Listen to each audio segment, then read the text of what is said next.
안녕하십니까? 네, 귀한 시기 여러분 행복한 우리 대속교회 교우님들을 만나게 되어 너무나도 감사드립니다. 무엇보다도 오늘 저희가 행복한 부모를 위한 자녀의 선택인데요. 저의 설교보다 그 설교의 가장 핵심을 보여주신 우리 아버님의 찬양을 반주하는 따님의 모습이 얼마나 아름다운지 모릅니다. 아버지의 음성과 곡조에 맞춰서 반주하는 따님의 그 반주의 소리가 너무나도 마음에 감동이 되었고, 이러한 훌륭한 부모님과 자녀의 모습을 가진 이 대속교회가 얼마나 훌륭한 분들이 많은, 또 그러한 부모님과 자녀의 관계를 가지신 모습들을 오늘 아침 가정, 우리 김석규 장로님 가정에서도 봤는데 이 예배 시간에 보게 되어 너무나도 감사드립니다. 저희의 삶은 지금 제가 이 자리에 선 거, 또 이렇게 반주를 하시는 거, 또 우리 목사님이 이렇게 훌륭한 목사님을 모시게 된 이런 모든 것은 우리 존재가 우리 자신 잘남이 아니라 우리를 태어나게, 이 땅에 태어나게 하시고 또 우리를 사랑하신 부모님의 보이지 않는 헌신을 통해서 저희가 이 자리에 있다고 생각이 듭니다. 하나님께서는 우리에게 이러한 훌륭한 부모님을 주시면서 말씀하신 건 뭐냐면 우리의 부모님을 공경하라. 부모님을 공경하라고 말씀을 하고 있습니다. 우리가 부모님을 공경할 때 그것이 우리의 생명의 장수의 비결이 될 뿐만 아니라 저희가 축복을 받을 수 있는 길이라고 성경에서는 말을 해주고 있습니다. 저희는 공경이란 말보다 효도란 말에 익숙한데요. 효도라는 사전적 의미는 우리가 부모님을 잘 섬기는, 그리고 부모님의 뜻을 잘 따르는 그러한 의미를 가지고 있습니다. 저희 고사성에 반포지호라는 말이 있는데요. 돌이킬 반, 먹일 포, 어조사지고요. 효도 효자입니다. 이것은 까마귀가 새끼에게 60일 동안 먹이를 나르면 이 장성한 까마귀가 자기가 이제 부모님에게 먹을 것을 나른다는 이러한 모습을 비유한 말인데요. 진나라 시대 때 이밀이라는 자에게 되게 뛰어나서 와서 높은 간직을 줄 테니 일을 하라고 했는데 나에게 늙으신 할머니가 계신데 그 할머니를 복양하기 때문에 내가 그 간직을 갈 수 없다라고 얘기했을 때 이 반포지호를 이용했다고 나오고 있습니다. 그처럼 어떤 명예보다 우리의 부모님을 사랑하고 섬기는 그러한 효심이 더 중요하다는 이야기를 이 고사성에서 저희가 보이게 되는데요. 저희의 성경의 말씀과 우리의 선조들의 지혜를 볼 때 부모님에게 순종하는 것, 부모님을 사랑하고 섬기는 것이 인간의 도림을 다시 한번 깨닫게 됩니다. 그러면 법적으로는 어떨까요? 저희 나라 효행장려 및 지원에 관한 조례 1조에서 우리에게 전통 문화의 유산인 효라고 얘기를 했습니다. 이 효라는 것은 법적으로도 저희가 부모님을 섬기고 존경하는 것이 당연하다라고 얘기를 하고 있습니다. 그리고 이것이 국가를 발전시키는 원동력을 얻는 것 외에 세계 문화 발전에 이바지를 하는 목적으로서의 효의 중요성을 강조하고 있습니다. 또 유교에서는요, 사람이라면 당연히 부모를 섬기는 것이 지극한 효로서 정성을 다해야 된다고 얘기하면서 만약에 부모님께 효도를 하지 않고 공경하지 않는다면 그것은 짐승과 같다라는 이러한 표현을 쓰고 있습니다. 그만큼 저희가 저희를 이 땅에 태어나게 하고 또 우리를 잘 클 수 있도록 돌봐주신 부모님에게 그 사랑을 다시 드리는 것이 정말 중요하고 인간으로서 인정받을 수 있는 중요한 요소라는 것을 저희가 여러 가지 성경 말씀에서뿐만 아니라 법적으로 또한 우리 선조들의 지혜적으로 그리고 세상의 이념적으로 저희가 다 이해를 합니다. 하지만 부모님께 효도하는 것이 쉬운가요? 지금 여기 앉으신 분들은 부모님께 잘 효도를 하셨을 것 같은데 요즘 젊은 이들에게 부모님께 효도하라고 얘기하면 잘 이해를 하지 못합니다. 그래서 부모님에게 효도하는 것이 쉽지 않다고 얘기를 합니다. 그래서 어렸을 때는 부모님께 뭐 효도하고 이런 걸 생각하지 않고 이제 점점 나이가 들면서 부모님께 효도를 해야 되는 나이가 되는데 부모님과 같이 하는 것이 불편하다고 사람들이 얘기를 하더라고요. 그래서 이제 부모님과 같이 살 때 내가 느끼는 것은 뭐냐면 사생활 침해를 받아서 자기가 불편하다고 얘기를 하는 거예요. 근데 또 부모님과 따로 살자면 어때요? 개인적인 비용이 너무 많이 들어서 부모님과 같이 사는 게 또 편하다. 하지만 부모님 나이가 들어서 부모님과 같이 있는 게 힘들다 이런 얘기를 많이 하시더라고요.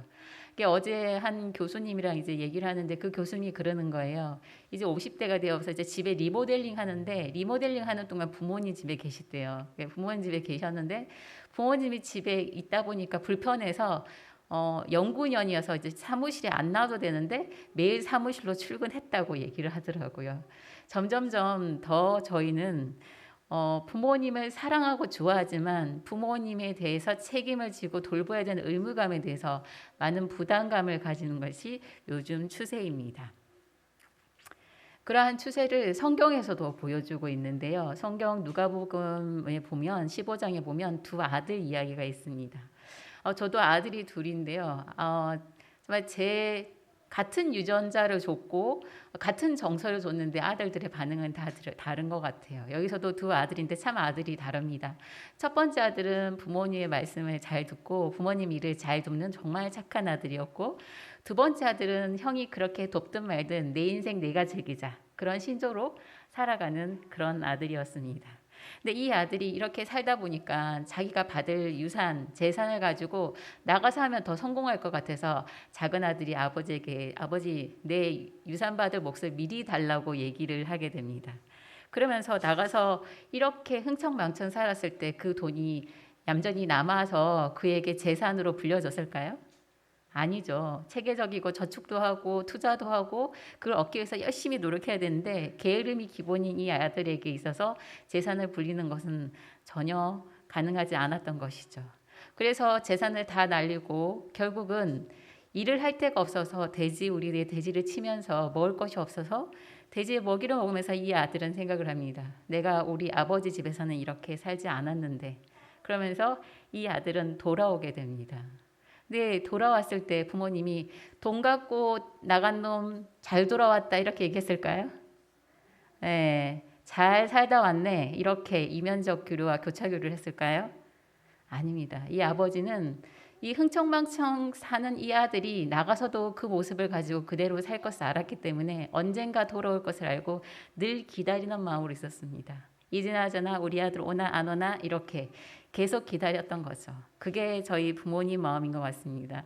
그리고 정말 남루하고 더럽고 냄새 나는 그 아들을 아버지는 그냥 말없이 안아주고, 아유 내 아들 왜 이렇게 고생했어, 왜 이렇게 남루해졌어, 왜 이렇게 초라해졌어, 그러면서 금방 목욕시키고 옷을 갈아입히는 그러한 부모님의 사랑을 보여줍니다. 하지만 큰아들은 또 그게 너무 보기 싫은 거죠. 재산 갖고 나간 동생이 돌아왔을 때 자기의 몫을, 자기가 받을 유산을 제가 쓰는구나 생각하고 아버지를 원망하고 아버지에게 따지는 모습을 보게 됩니다. 저희는 자녀들은 부모님의 사랑, 부모님의 깊이, 부모님의 넓이만큼 생각하지 못하는 이기적인 존재인 것 같습니다. 그래서 하나님께서는 저희에게 너희가 그렇게 사는 것이, 너희 본의대로 사는 것이, 너에게 부모님의 받는 사랑을 당연히 여기면서 사는 것이 옳지 않다라고 말씀하시면서 성경에 말씀하십니다. 자녀들아, 모든 일에 부모에게 뭐 하라고요? 네, 순종하라. 이는 주 안에서 기쁘게 하는 것이다. 저희가 저희의 부모님에게 순종할 때 하나님이 기쁘다고 말씀하셨습니다. 그리고 한 번 더 말씀하셨습니다. 신명기 5장 16절에 보면 너는 내 하나님 여호와께서 명령한 대로 내 부모를 공경하라. 그리하면 내 하나님 여호와가 내게 준 땅에서 생명이 길고 복을 누리리라. 하나님께서 말씀하셨어요. 우리가 부모님을 섬기고 부모님을 순종하고 부모님을 기쁘게 해드릴 때 그것이 저에게 더 건강을 허락하고 그리고 축복이 된다고 얘기를 하셨습니다. 그 말씀이 진짜일까요? 거짓말일까요? 네, 진짜라고 생각하세요? 네, 맞습니다. 저희가 이제 그 부모님과의 긍정적 상호 소통을 하는 긍정적 관계를 맺고 있는 그러한 자녀에 대한, 가정에 대한 연구들이 좀 있는데요. 이 가정에 대한 그 연구에서 효도의 메커니즘을 발견하게 되었습니다. 효도의 메커니즘에서 정말 먼저 이게 선행되는 것은 뭐냐면 부모님이 희생과 그리고 자녀를 정말 사랑으로 잘 돌봤냐는 것입니다. 부모님이 자녀가 어제 제 말씀드린 것처럼 긍정적 인정 자극을 계속적으로 주는 그런 부모, 어떤 잘못이 있어도 그걸 긍정적으로 재해석해서 아이에게 따뜻하게 격려하고 교훈하는 부모의 이러한 태도가 자녀에게는 따뜻한 부모님의 사랑을 통한 자기 자신의 자존감으로 생성되고요. 그러한 부모님의 긍정적인 그 모습대로 자녀가 자라갈 때 그러한 사랑을 주는 부모님에 대한 신뢰와 존경을 가지게 됩니다. 그러면 그것이 자기 자신에게 어떤 어려움과 위험이 있어도 그것을 다 헤쳐나갈 수 있다는 자기 효능감을 주고요. 어떤 일을 성취했을 때 이거 내가 그냥 하는 거야가 아니라 이것을 해낸 내 자신이 정말 자랑스러워 그런 성취감을 가지게 됩니다. 그리고 어떤 도전들이 와도 거기 도전에 쉽게 도전할 수 있는 용기를 가질 수 있는 그러한 성장의 원동력을 부모님과의 관계에서 서로 상호소통할 때 가지게 된다는 것입니다. 그래서 부모가 정서적으로 자녀를 잘 지원해 줬을 때 부모님과 자녀 간의 상호 소통이 잘 되고 상호 교류가 잘 될 때 이 자녀는 다시금 부모님에게 그 사랑을 돌려주는 이러한 관계를 맺게 된다는 거죠. 그래서 첫 번째 우리 부모님들이 자녀를 사랑하고 또 자녀가 부모를 순종하고 존경할 때 자녀에게 생기는 것은 긍정적인 자기 존중감입니다. 첫 번째 뭐가 생긴다고요?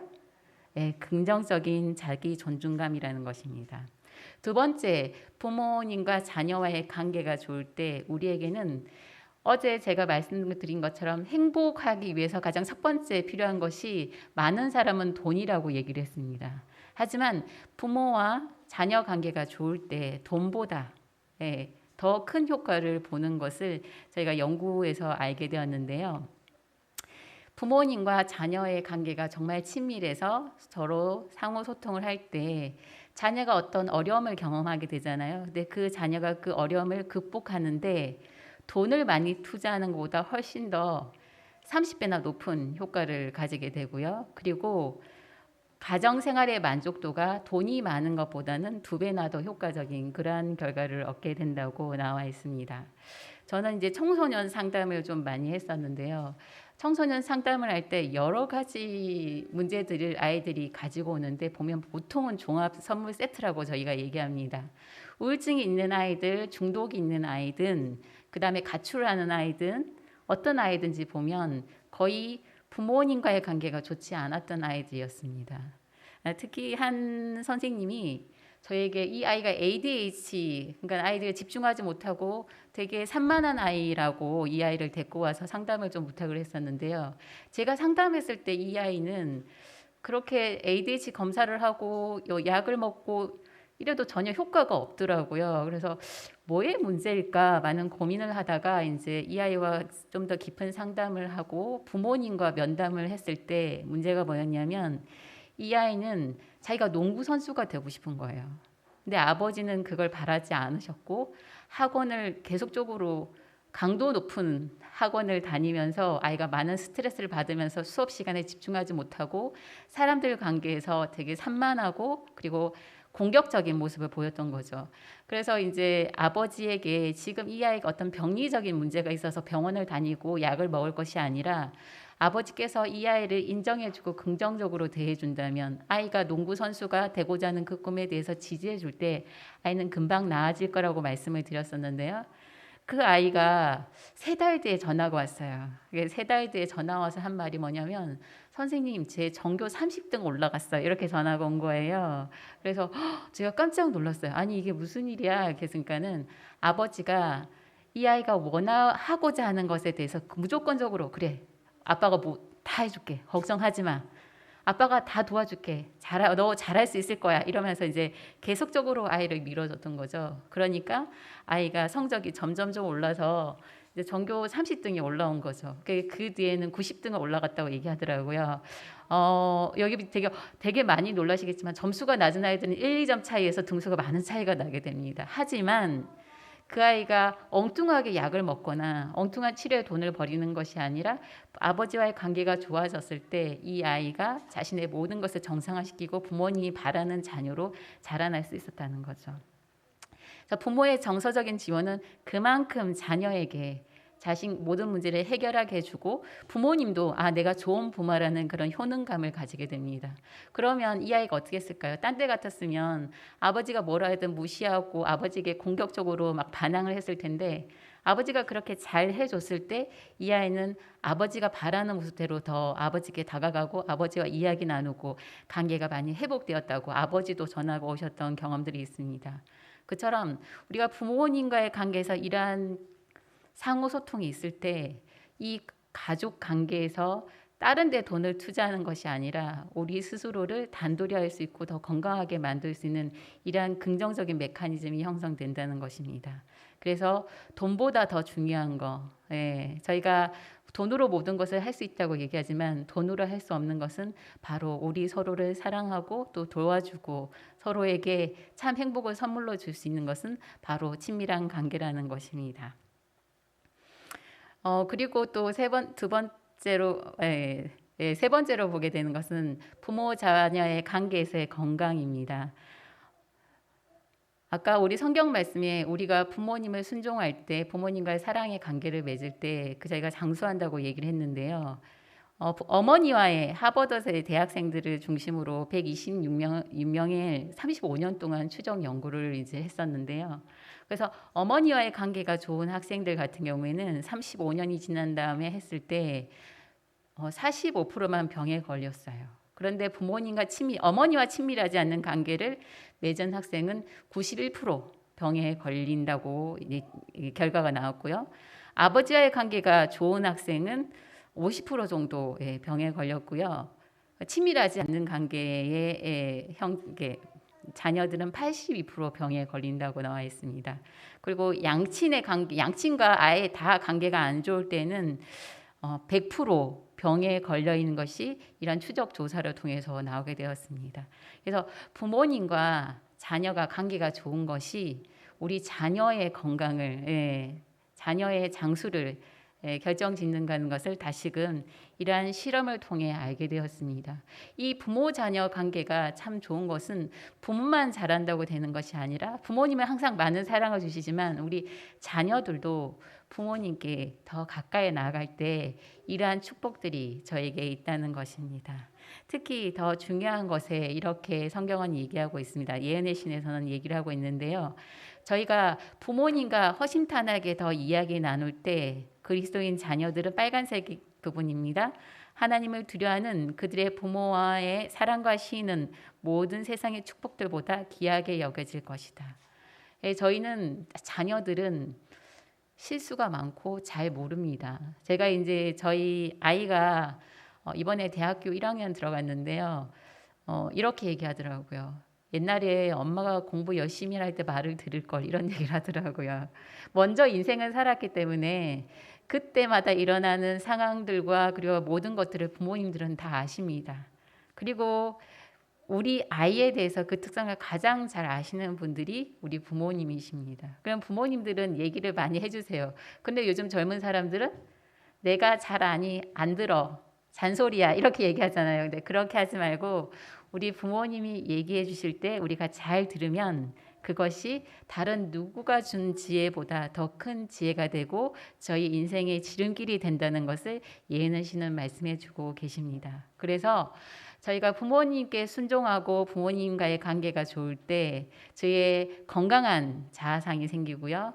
두 번째는 돈보다 더 귀한 행복이라는 선물을 받게 되고요. 세 번째는 건강해질 뿐만 아니라 인생의 성공을 저희 부모님을 통해서 얻을 수가 있습니다. 그래서 하나님께서는 우리 자녀들에게 부모님을 가까이 하고 부모님의 말씀에 귀 기울이고 부모님께 순종하라고 얘기를 하고 있습니다. 어떻게 하라고요? 부모님께 순종하라고 얘기를 한다는 거죠. 근데 아까 말씀드린 것처럼 자녀들이 효도에 대한 생각이 많이 약해지다 보니 이런 연구 결과도 있는 것을 제가 발견하게 되었습니다. 부모님을 부양하는 것이 오로지 자녀가 부담하는 것이 아니라 정부와 사회 기관이 같이 부담해야 된다라는 이러한 연구 결과들이 있더라고요. 그래서 옛날에 저희가 부모님이 아프시거나 그러면 무조건 봉양해야 된다고 생각을 했지만 요즘 사람들은 그렇지 않더라는 것입니다. 그래서 부모님들도 이러한 사회적 분위기에 따라서 부모님들도 자녀에 대한 기대감이 적어지셨더라고요. 그래서 부족한, 여러분은 어떻게 생각하십니까? 부족한 노예에 대해서 내가 스스로 준비를 해야 되겠구나 이런 생각을 많이 하시는 것 같아요. 그리고 효도도 오히려 바라시지 않고, 그리고 본인들이 지금 우리 연세 많은 어르신들께서 생각하시기에 부모님을 모시고 또 자녀 뒷바라지면서 내가 너무 힘들었기 때문에 내 자녀들은 고생 안 했으면 좋겠다. 그래서 내 스스로 건강 관리 잘하고 노년에 잘 살 수 있도록 돈을 저축하자. 이런 것도 또 부모님들의 마음도 변화되고 있다는 것이 현대 부모와 자녀의 관계라는 것입니다. 그래서 요즘 부모님들이 바라는 것은 자녀에게 많은 것을 바라는 것이 아니라 친밀한 교류를 바란다는 연구 결과가 있습니다. 여러분, 정말 저도 제가 자녀이고 이제는 부모님을 봉양할 때가 돼서 이런 말을 하는 것이 참 조심스럽지만 더 잘 모시기 위해서 노력하기 전에 우리가 부모님을 잘 모시기 위해서 그러한 그전 단계가 저에게 필요하다는 거죠. 많은 지금 이 자리에 연세가 지긋하신 분, 우리 정말 이 세상을 정말 충실하고 성실하게 살아오신 우리 어르신들이 많아서 제가 정말 말씀드리기가 죄송한데, 저희 젊은 사람들이 준비해야 될 것은 우리 부모님을 더 잘 모시기 위해서 먼저 그 전에 부모님과 친밀한 관계를 형성하는 것이 필요하다고 생각이 듭니다. 그래서 부모님이 우리에게 바라는 것, 우리 젊은 사람들에게 바라는 것은 특별한 어떤 것보다 부모님과 친밀한 관계를 맺는 것이 중요하다는 거죠. 지금 왼쪽에 보이는 이 사진들은 우리 잘 아시는 유재석 씨가 운영하는 유퀴즈라는 프로그램입니다. 이 유퀴즈라는 프로그램은 우리 사회인들, 일반인들을 찾아가서 이제 인터뷰하면서 삶에 대한 지혜를 배우게 되는데요.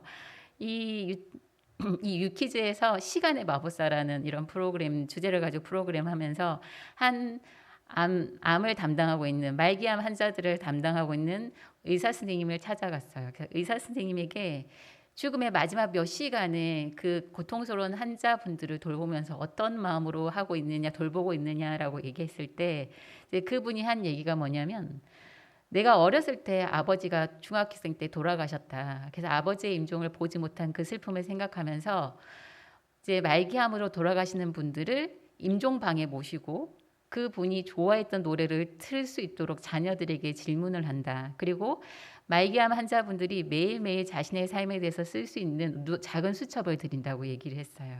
그런데 이분이 얘기한 건 뭐냐면, 자녀분들에게 부인이 이렇게 아버지가 아니면 어머니가 생전에 좋아했던 노래를 좀 틀어드리라면 다 모른다는 것입니다. 아는 사람이 희박하다고 얘기를 하더라고요. 그러면서 자녀들에게 부모님의 그 마지막 시간을 좀 더 행복하게 해드리기 위해서 부모님과 좀 더 친밀해지면 좋겠다.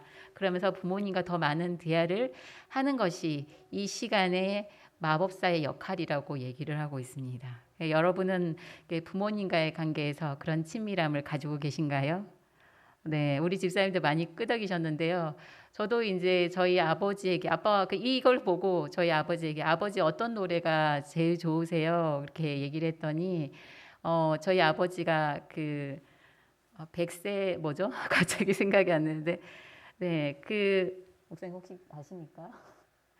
네, 그 뭐죠? 갑자기 생각이 안 나는데, 네. 몇 세에는 뭐 하면 이런 얘기가 있잖아요. 근데 저희 아버지가 이런 얘기 하더라고요. 그 노래를 이제 개사해서 이제 그렇게 저승길에서 오라고 할 때 나는 가지 않는다. 왜냐하면 우리 교회가 너무 좋아서 가지 않는다. 그리고 그 교인들이랑 놀다 보니 갈 사이가 없다. 이렇게 개사를 해서 가르치셨는데 제가 좀 서툴러서 죄송한데 저희 아버지가 그 노래를 보는데 너무 감동적이더라고요. 그래서 정말 부모님이 나중에 돌아가셨을 때, 돌아가시기 전에 그런 동영상을 많이 찍어놔야 되겠다. 그래서 나중에 부모님이 보고 싶을 때 그런 동영상을 틀어놓고 더 그리워하는 그러한 자녀가 되어야 되겠다고 생각을 했습니다. 그래서 우리가 자녀가 부모님께 드릴 수 있는 것은 바로 이런 친밀한 관계가 부모님의 마음을 알고 부모님이 좋아하는 것들을 알고 부모님이 맛있어 하는 것들을 알고 그것을 챙겨드릴 수 있는 그러한 작은 친밀함에서부터 우리의 효도는 시작되는 것이죠. 그래서 이러한 자녀의 친밀함이 우리 부모님들의 건강을 더 회복시킬 수가 있는데요. 이것은 바로 접촉하는 것이라는 것입니다. 여러 가지 실험들이 있었는데 첫 번째는 직접 접촉하는 것이고요. 두 번째는 충분하게 친밀한 시간을 많이 가지는 것입니다. 이런 것을 볼 때 저희가 접촉을 하거나 친밀함을 가질 때 이러한 많은 환자들이 회복되는 결과들이 이렇게 나와 있는데요. 저희가 이렇게 포옹을 할 때, 저희가 이렇게 접촉해서 포옹을 하잖아요. 포옹하면 저희 몸에서 엔돌핀이나 옥시토신, 세로토닌 같은 그러한 호르몬이 나온다고 버클리 캠퍼스 생체공학 연구진이 연구를 하게 되었습니다. 그래서 늙은지에게 9일 동안 옥시토신 호르몬을 주입을 했더니 이 늙은지가 젊은 생쥐의 근육의 80% 수준을 회복했고요. 그 다음에 골다공증이 상당 부분 개선이 되었고 파킨슨 병이나 제2 당뇨병들이 회복이 되었다는 연구 결과가 있습니다. 그래서 저희가 부모님이 더 많이 아프시고 그러기 전에 자주 안아주신다면 저희 부모님들이 더 건강해지실 것입니다. 두 번째는 서로 격려하고 서로 마음의 격려를 한다는 것입니다. 보통 저희가 공감이라고 얘기하는데 공감은 내 신발을 신는 게 아니라 그 상대방의 신을 신고 그 사람의 마음을 이해하는 것입니다. 그래서 저희가 이렇게 공감해 줄 때 상대방의 마음의 아픔을 이해하기 때문에 그 마음에서 일어나서 더 건강한 마음으로 서로를 바라볼 수 있는 용기가 생기게 됩니다. 세 번째는 부모님이 사신 시간이 참 감사하고 의미 있다고 얘기를 해주는 것입니다. 저희가 이제 사람들이 심리적인 건강 단계에서 어릴 때는 부모가 얼마나 많이 안아주냐에 따라서 아이들의 자존감이 많이 생성이 되고요. 두 번째는 청소년기에는 정체성이 형성되는 시기이기 때문에 그 청소년들에게 너는 참 훌륭하고 좋은 사람이야라는 그러한 격려를 통해서 긍정적인 정체성이 형성되게 됩니다. 세 번째, 중년기가 넘어서 사람들에게 가장 중요한 것은 지금 내가 보내는 시간이 얼마나 의미 있는가에 따라서 내가 인생을 잘 살았구나 깨닫게 된다고 얘기를 하고 있습니다. 그래서 우리 부모님과 함께 보내는 시간, 그리고 부모님이 우리를 자녀를 키워준 그 시간들 속에서 얼마나 고생하셨고 감사하고 그리고 얼마나 훌륭하신지 저희 자녀들이 부모님께 들려줄 때 저희 부모님들은 내가 잘 살았구나, 내가 참 행복한 사람이구나 이렇게 스스로를 인정하신다고 얘기를 합니다. 오늘 또 저희 부모님 얘기를 해서 참 죄송한데요. 저희 아버지는 이렇게 얘기하시더라고요. 우리 부부는 행복한 사람 중에 1%라고 얘기하더라고요. 그래서 제가 뭐 이렇게 장담하냐, 내가 왜 이렇게 자신감이 넘치냐 이러면서 또 아버지에게 이렇게 좀 그랬죠. 그러니까 아버지가 얘기하시기에 5형제가 지금까지 다 건강하고 5형제가 너희들이 다 교회를 다니고 있고 그리고 이제 저희 어머니 아버지가 어렸을 때 집이 가난해서 공부를 못 하셨대요. 그래서 이제 저희 부모님의 꿈은 이제 자녀를 다 5박사를 만드는 거예요. 원래는 욕심은 10박사였어요. 이렇게 사위와 저희 며느리까지 10박사를 만드는 게 이제 저희 아버지의 소원이셨는데 지금 이제 저 박사 마치고 저희 이제 작은 언니 남동생이 이제 지금 박사 수료를 했고요. 이제 여동생이 한 명 있는데 그러면서 이제 자녀들이 그렇게 잘 커준 거에 대해서 부모님이 너무 행복하다고 얘기를 하시더라고요. 그래서 우리가 자녀들이 할 수 있는 할 수 있는 것은 우리 부모님의 그 고생과 헌신에 저희가 얼마나 감사한지 그렇게 할 때 부모님께서 나는 행복한 사람이라고 이렇게 생각하시고 더 건강한 삶을 그리고 지금 주어진 시간들을 좀 더 행복하게 지내려고 얘기를 하시는 것 같습니다. 그래서 저희가 이러한 부모님과의 접촉에 부모님을 안아드리고 또 부모님 정말 훌륭하세요. 너무 감사합니다. 이런 긍정적인 반응을 해드리고 부모님의 시간 지금까지 사신 인생이 성공한 인생이여라고 이렇게 얘기를 하려면 부모님과 대화가 참 잘 되어야 된다고 생각을 합니다. 여러분 부모님과 잘 이야기가 되시나요? 저도 제가 이제 사무다 보니까 교우님들이 이렇게 교회를 방문할 때 교우님들의 반응이 어떠냐가 참 중요한데 저는 목사님이 이렇게 딱 얘기할 때 교우님들 항상 웃고 반응하시는 걸 보면서 평소에 대화를 참 잘 하시는구나 이런 걸 많이 깨닫게 되었는데요. 근데 이제 제가 남자분들에게 물어보면 남자분들이 얘기하시기를 부모님과 둘이 있으면 되게 겸연쩍다 이런 얘기를 하시더라고요. 그게 얘기하는 게 되게 어렵다라고 얘기를 하시더라고요. 근데 부모님과 저희가 좀 더 친밀하기 위해서는 부모님과 대화하는 게 참 필요한데요. 첫 번째는 저희 부모님들이 나이 드신 분들은 계속적으로 반복해서 똑같은 얘기를 많이 하십니다. 그죠? 저희 어머니도 옛날에 시집살이 이야기를 지금 제가 한 번만 들으면 100번이 넘지 않을까라는 생각을 합니다. 그래서 그런 얘기를 하실 때 조용히 들어주시면 좋다는 거죠. 아, 엄마 그 얘기 또 했잖아. 이게 아니고, 아, 어머니의 얘기를, 아, 그때 힘드셨구나. 이러면서 이제 잘 들어주시면 좋다는 거죠. 두 번째는 내가 듣고 있다고 이제 해주시는 겁니다. 우리 이제 집사님 여기 베이지색 옷을 입으신 우리 집사님 이렇게 고개를 끄덕여 주시고 이렇게 반응을 해 주실 때 우리 집사님들이 여자 집사님께 반응을 너무 잘해주세요. 웃으면서 해주시고 이렇게 해주셔서 말하기가 참 제가 신이 나는데요. 그래서 우리가 이야기를 할 때 그렇군요. 아, 그렇구나. 아, 그랬어요? 이렇게 반응을 해주시면 나 혼자 떠드는 것이 아니라 내 얘기를 잘 들어주고 있구나. 이렇게 하면서 더 신나서 이야기를 하실 수 있으실 겁니다. 그다음 세 번째는 그 이야기를 하실 수 있도록 저희가 계속적으로 질문을 해 주시는데요. 어머니가 이제 그 얘기를 했을 때 이야기하다 막힐 때가 있잖아요. 그럴 때는 좀 더 말씀해 주세요. 그때 상황이 어땠어요?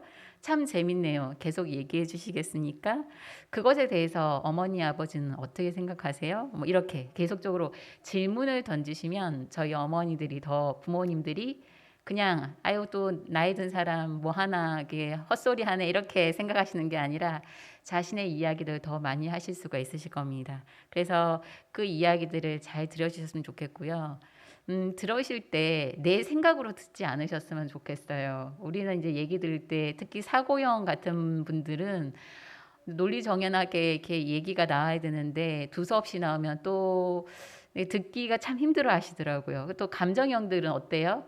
그분은 그냥 아무 생각 없이 말했는데 내 감정에 북받쳐서 더 흥분하고 더 열내는 그런 게 감정형들의 이제 형태인데요. 그럴 때 내 생각과 내 감정대로 그것을 해석하는 것이 아니라 그분의 생각과 감정대로 얘기할 수 있도록 상대방을 좀 더 집중해서 들어주시면 좋을 것 같습니다. 그래서 저희가 이제 얘기할 때 더 부모님과 참 많은 얘기를 할 수 있게 될 것입니다. 그런데 부모님에게 불편한 얘기를 해야 될 때도 있어요. 그죠? 네, 저는 이제 불편한 얘기를 해야 될 때 좀 더 여러분에게 지침을 말씀드리고 싶은데요.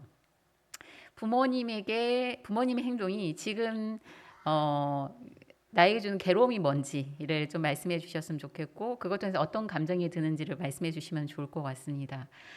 저희 아버지나 저희 시어머니나 저희가 자녀들이 똑같은 얘기하는 게 뭐냐면 제발 일 좀 그만하세요.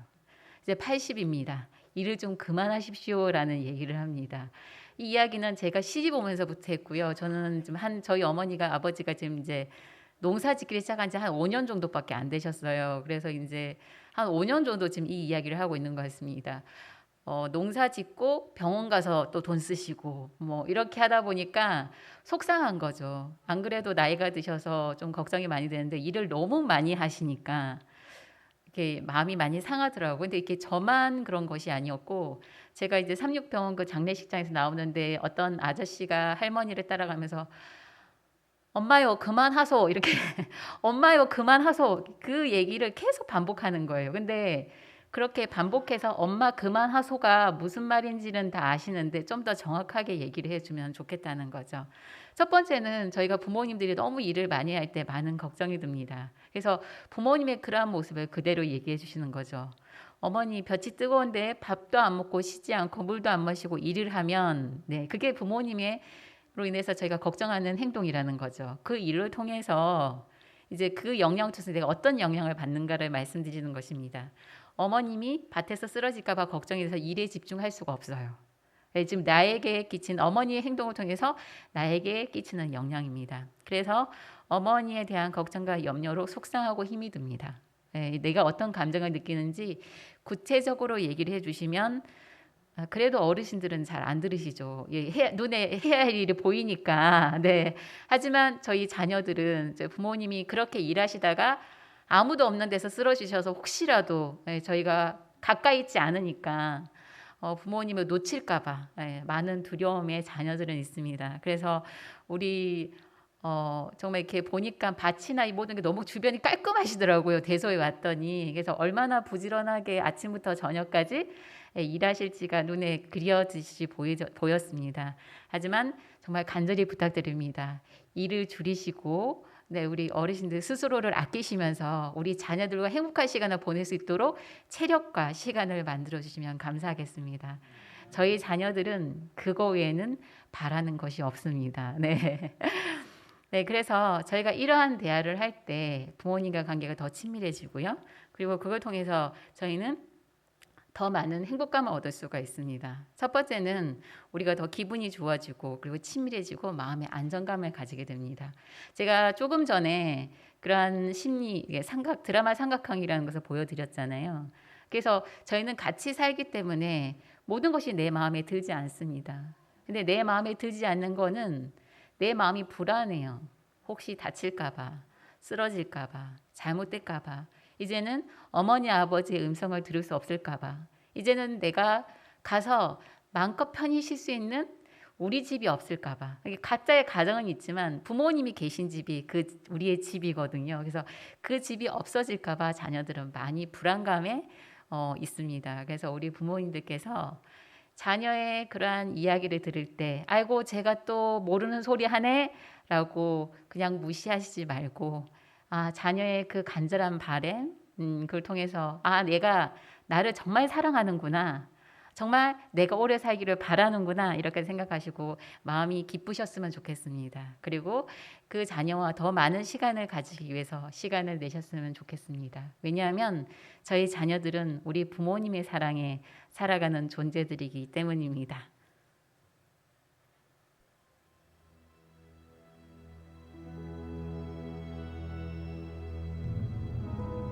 엄마라는 존재가 원래 걱정이 많지만 우리 엄마는 다른 엄마들보다 좀 심하셨다. 그 시작은 당뇨라고요? 아니 아직 중학생인데. 쉽게 말해서 아마도 내가 중3 올라가는 겨울방학 직전이었던 것 같다. 인슐린을 정상적으로 생성하지 못해 앞으로 너한테 계속 필요한 거니까 대충 읽지 말고 꼼꼼하게 읽어. 응? 세훈아, 너 주사 맞아야지. 꼭 하고 있는데 잔소리 한마디를 더 하고 세훈아, 밥 먹어. 어머 잠깐. 깜빡했다. 몸에 안 좋은 거 알지?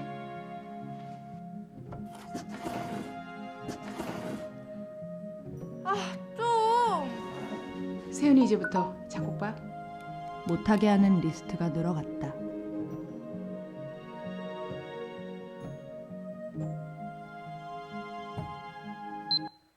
세훈아,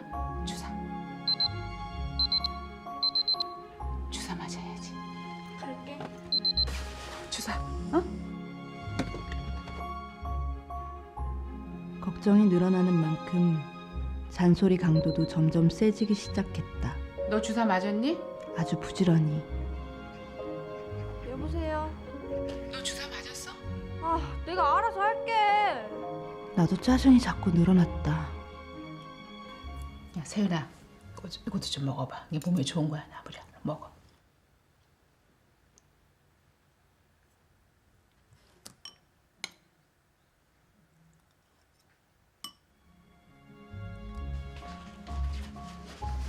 야 세윤아, 또 왜? 아니 너 주사 맞았나 싶어서.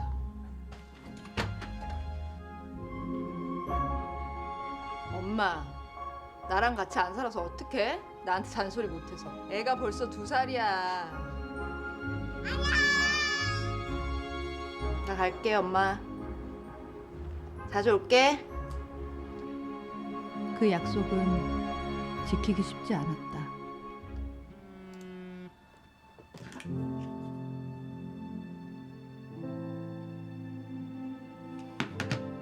독립하고 나서 업무에, 육아에, 다시 집안일. 친정 가는 일이 점점 줄어갔다. 엄마 잔소리도 줄어드는 것 같았지만 그건 기쁜 게 아니었다. 여보세요? 엄마가 전화 걸었잖아. 아유, 무슨 일 있어? 아니 내가 너한테 뭐 할 말이 있었는데. 아유 참. 천천히 생각이 안 나네. 아유, 야, 내가 요즘에 자꾸 깜빡깜빡해. 엄마는 얼마 전부터 기억을 잃어가고 있었다. 엄마의 시간은 뒤죽박죽 섞이더니 결국 멈춰버렸다. 안녕하세요. 박순희입니다. 들어가자.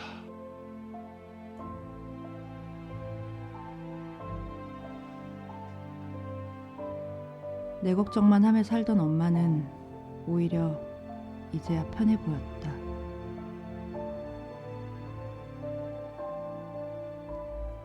엄마, 이것 좀 먹어봐. 야, 세윤아, 이것도 좀 먹어봐. 이게 몸에 좋은 거야.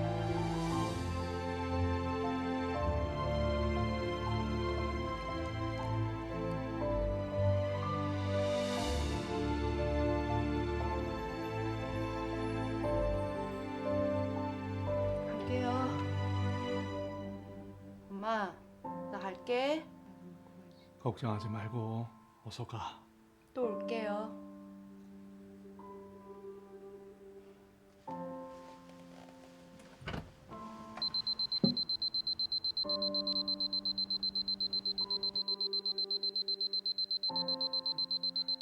엄마, 나도 엄마를 영원히 기억할 거야.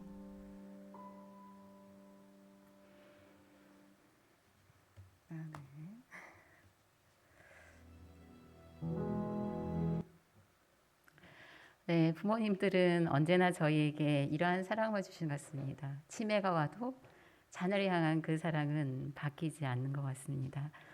우리 부모님께서 저희 자녀들에게 바라는 것은 항상 신체적으로, 정신적으로 건강한 사람이 되라는 부모님의 사랑을 늘 보여주고 계십니다.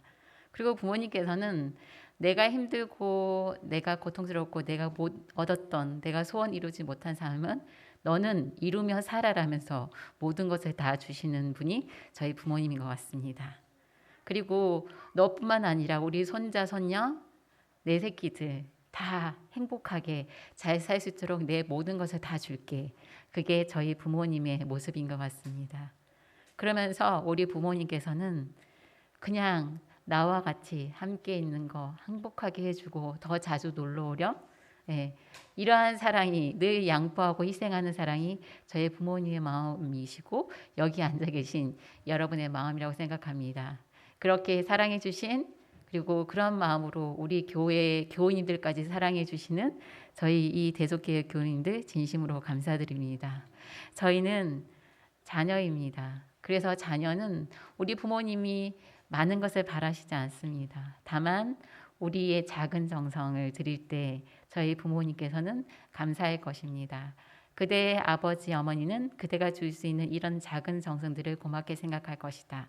부담을 덜어드리기 위해 그대의 노력과 모든 성급함과 불평의 말을 억제하는 노력은 그대가 무분별한 자녀가 아니요 그대가 무력하던 영아기와 유년시기에 그대에게 주어진 돌보심과 사랑을 감사하게 생각하고 있다는 것을 보여주는 것이다. 우리 부모님들은 많은 것을 바라시지 않습니다. 저희가 드리는 작은 마음의 정성에 저희 부모님들은 그 사랑을 알고 있구나. 내가 잘 키웠구나. 그렇게 자랑스러워 하실 것입니다. 그러한 자녀가 되는 그렇게 하나님이 기뻐하시는 자녀가 되는 여러분과 제가 되길 간절히 바랍니다. 저희 금요일 안식일부터 오늘까지 저희가 3번의 시간을 통해서 성경에서 들려주는 행복의 지혜들을 나누게 되었습니다. 첫 번째, 행복한 자녀와 자녀를 위한 부모의 선택입니다. 하나님의 형상을 가진 존재로 지금의 우리의 자녀들을 볼 때 지금 실수하고 약간은 마음에 들지 않고 잘해줘도 짜증내고 투덜거리는 자녀가 약간 속상할 수도 있지만 하나님의 사랑과 하나님의 능력으로 나중에 성공할 그 자녀의 모습을 보라보신다면 우리의 자녀를 더 사랑하게 되고 더 아끼게 될 것입니다. 저희는 부부로 살아갑니다. 다 부족한 사람이고 상처가 있는 사람입니다. 그래서 하나님께서는 저희가 돕는 자로서 그리고 하나님의 마음, 예수님의 마음으로 서로 사랑하는 사람으로서 선택할 수 있도록 조언을 주고 계십니다. 그리고 우리 자녀는 부모님을 공경함으로 말미암아서 이 땅에서 축복을 누리는 존재가 되라고 우리 하나님께서 들려주시는 말씀을 들었습니다. 이러한 성경의 지혜를 따라서 우리는 매 순간 선택하는 사람들이 되면 좋겠습니다. 우리는 이기적이고 자기중심적인 인간입니다. 하나님을 믿고 있지만 성경에 그런 위인들이 그런 것처럼 저희는 늘 실수를 합니다. 하지만 저희가 하나님의 지혜를 따라 우리가 선택했을 때 하나님이 가지신 능력들을 저희도 가질 수 있다고 교육 15페이지에 말씀하고 있습니다. 모든 동기와 욕구가 파괴를 일삼는 종목용으로 변하는 대신에 이와 위대한 원칙들과 일치하게 된다. 하나님의 품성의 완전함을 간직하게 될 때 마음은 새로워지고 영혼은 하나님의 형상으로 다시 창조함을 받게 된다. 우리 대속교회 모든 분들이 정말 하나님의 마음과 그리고 하나님의 지혜와 하나님의 능력으로 말미암아서 선택하는 모든 것을 순간을 선택을 하는 그러한 뛰어나고 훌륭한 분들이 되시기 바라면서 말씀을 마치도록 하겠습니다. 감사합니다.